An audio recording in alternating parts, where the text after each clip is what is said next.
আসসালামু আলাইকুম, welcome back to my new cooking blog. আজকের ব্লগে আমি আপনাদেরকে ডিম দিয়ে নতুন একটা রেসিপি বানিয়ে দেখাবো। আমরা সাধারণত ডিমের চপ রোজার মাসে সবাই বানিয়ে থাকি। এটাও ডিমের চপের মতো, কিন্তু একটু অন্যরকম। তাহলে চলুন ভিডিওটা শুরু করা যাক। এখানে আমি পেঁয়াজ কুচি আর কাঁচামরিচ কুচি নিয়েছি। এর মধ্যে আমি ভেষন দিয়ে দিচ্ছি 1 কাপ, আর দিচ্ছি আটা 1 কাপ। এরপর দিচ্ছি স্বাদ মতো লবণ। এরপর দিচ্ছি ধনেপাতা কুচি। ধনেপাতা কুচিটা আমি একটু বেশি দিয়েছি এখানে। এরপর জর্দা রং দিচ্ছি সামান্য। দিচ্ছি 1 টেবিল চামচ মরিচের গুঁড়ো।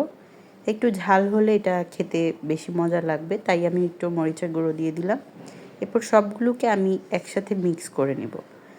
মিক্স করার পর এখানে আমি একটা ডিমকে ছোটো করে কেটে 4 টুকরো করে নিয়েছিলাম। ডিমটার মধ্যে দিয়ে এটাকে আমি ডিমের চপের মতো করে বলের মতো করে বানিয়ে নিচ্ছি।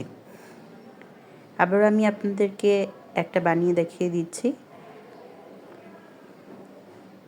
এরপর দেখুন আমার সবগুলো চপ বানানো হয়ে গেছে। এ পর্যায়ে আমি এটাকে গরম তেলে ভেজে নেব। তেলটা গরম করে আমি একটা একটা করে সবগুলো চপ তেলের মধ্যে দিয়ে দিলাম।